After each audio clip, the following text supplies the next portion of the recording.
Bunshinsaba, a spirit summoning ritual that makes the Western Ouija board look like child's play. What you're about to hear isn't folklore or urban legend. This is a documented practice that has left a trail of psychological incidents, unexplained phenomena. Tonight, I'm going to share with you the story of 4 high school students who thought they were just testing their courage. Instead, they opened a door that should have remained closed. But first, let me explain what Bunshinsaba actually is, because understanding the ritual is crucial to understanding what happened that night.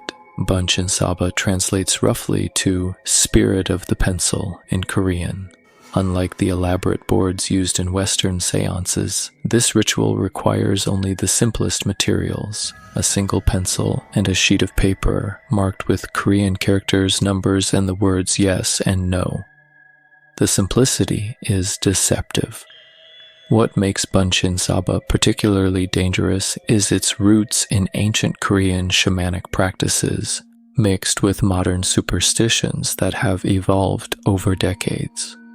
The game emerged in Korean schools during the late 20th century, spreading like wildfire among students looking for thrills during long study sessions.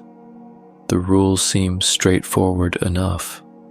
Players gather around the paper, each lightly placing a finger on the pencil. Together, they chant the invitation, "Bunshinsaba, Bunshinsaba, please come to us." The repetition is crucial. 3 times, always 3 times. What happens next varies, but the accounts are remarkably consistent. The pencil begins to move, seemingly of its own accord, spelling out answers to questions posed by the players. Sometimes it moves slowly, deliberately. Other times it races across the paper with violent intensity. The spirit that responds isn't a benevolent ancestor or guardian. According to Korean shamanic belief, Bunshinsaba attracts wandering souls, often those who died with unfinished business or unresolved anger. The warnings surrounding this practice are numerous and specific. Never play alone, as isolation makes you vulnerable to possession. Never mock the spirit, as disrespect can trigger violent retaliation. Never ask about death or how someone died, as this forces the spirit to relive trauma and can provoke dangerous anger. And perhaps most importantly, never forget to say goodbye properly. An improperly dismissed spirit doesn't simply return to wherever it came from. It lingers, attaching itself to the players. During the 1990s and early 2000s, reports of Bunshinsaba incidents flooded Korean schools. Students would faint during sessions, wake up speaking in different voices, or suffer complete psychological breakdowns. Some would become catatonic for days, muttering incomprehensible words. Others developed severe depression or anxiety that persisted for months. The incidents became so common that many schools quietly banned any materials that could be used for the ritual, though this did little to stop determined students. What makes these incidents particularly unsettling is their consistency across different regions and time periods. The symptoms, the behavioral changes, the aftermath, all follow remarkably similar patterns. Medical professionals struggled to explain what they were seeing. Psychiatric evaluations often came back inconclusive. The students weren't faking their symptoms, yet there was no clear medical cause for their conditions. Cultural experts point to the deep-rooted Korean belief in the spirit world as a possible explanation.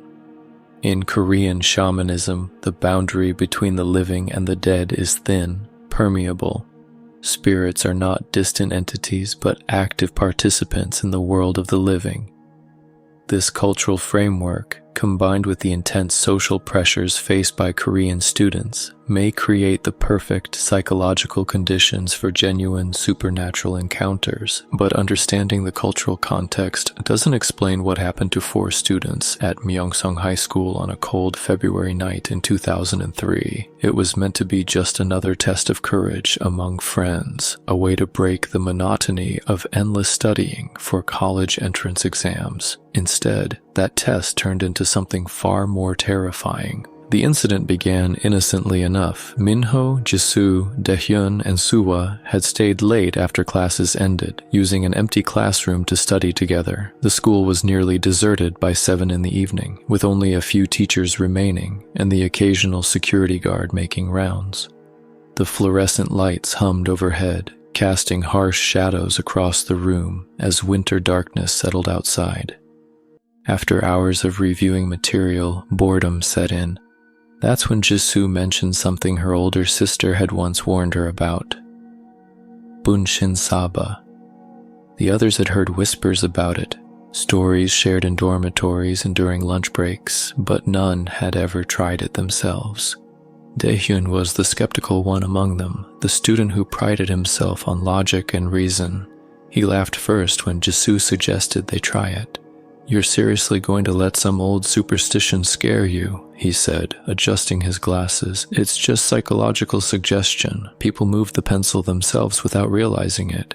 Minho, ever the peacekeeper, suggested they could try it just once to prove nothing would happen. What's the worst that could occur? We waste 10 minutes and then get back to studying. Suwa remained quiet, but her curiosity was evident. She'd always been drawn to the supernatural, often reading ghost stories instead of focusing on her textbooks. Jisoo tore a sheet from her notebook and began sketching the traditional layout from memory. Korean consonants and vowels arranged in careful rows, numbers 1 through 10 along the top, and the crucial yes and no options at the bottom. Her hand trembled slightly as she drew, whether from nerves or excitement. None of them could tell.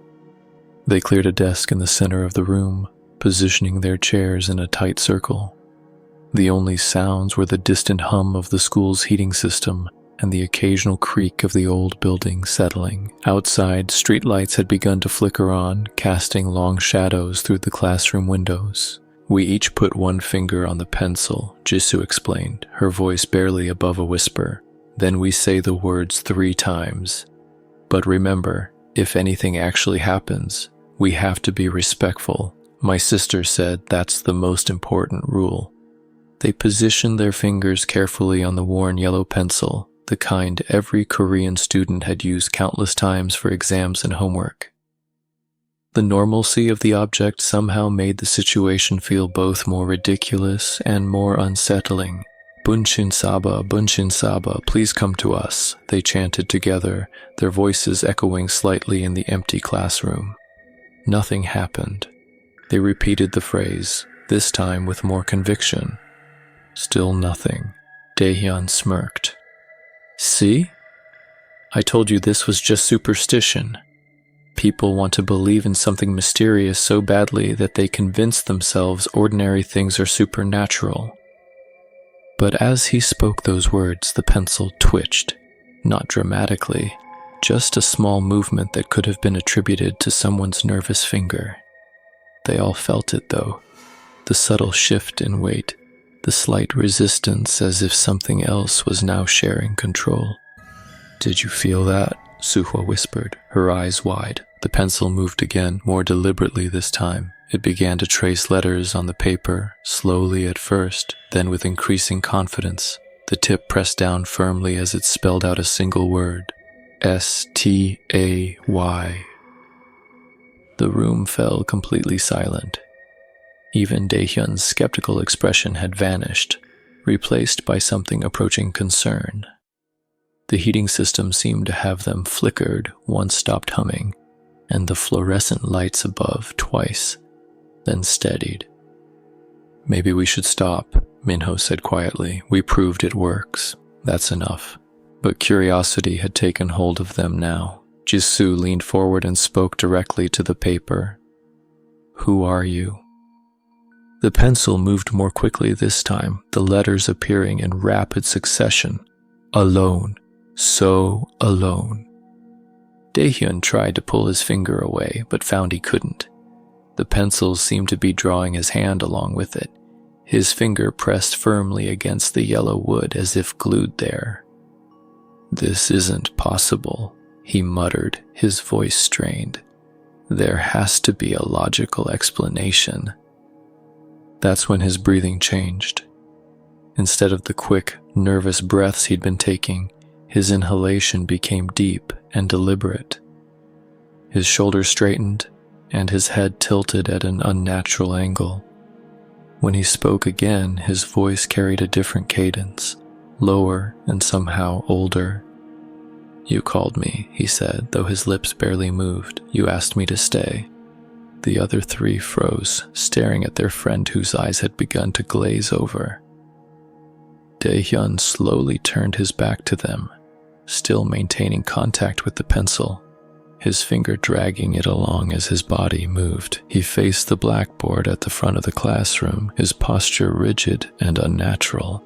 "Don't look behind me," he whispered, and now there was something else in his voice, not quite an echo, but as if two people were speaking in unison, their words overlapping by just a fraction of a second. "Don't look behind me while I'm changing." Suwa screamed first. The sound pierced through the classroom like glass shattering. Minho and Jisoo scrambled backward, knocking over chairs as they tried to distance themselves from their friend who was no longer their friend. Dae-hyun remained facing the blackboard, his body swaying slightly as if moved by an invisible current. Then he collapsed. His body hit the floor with a sickening thud, limbs convulsing as his eyes rolled back to show only white. Foam gathered at the corners of his mouth, and that terrible dual voice continued to whisper words none of them could understand. The three remaining students fled the classroom, their footsteps echoing through the empty hallways as they ran screaming for help. When teachers arrived 10 minutes later, they found Dae-hyun unconscious on the cold linoleum floor. The pencil lay broken beside him, snapped cleanly in half. The ritual paper was nowhere to be found, though all four students swore they had left it on the desk. Security footage from that night mysteriously showed static for exactly 17 minutes, the precise duration of their session. Dae-hyun spent 3 days in the hospital. When he finally woke, he claimed to remember nothing after they began the chant, but he did share one detail that chilled everyone who heard it. He said he dreamed of someone sitting beside his hospital bed throughout the night, a figure he couldn't quite see clearly, whispering the same phrase over and over. "You didn't let me finish." The aftermath at Myeongsong High School was subtle but persistent.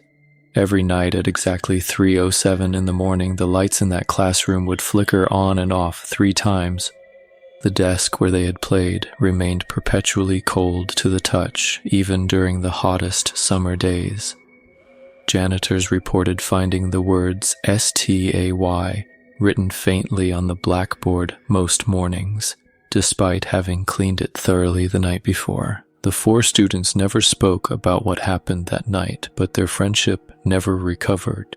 They avoided each other in the hallways, changed their study schedules, and requested different classes. Dae-hyun transferred schools the following semester. So what really happened in that empty classroom? Was it mass hysteria brought on by cultural conditioning and teenage stress, a shared delusion triggered by the power of suggestion, or something far more unsettling?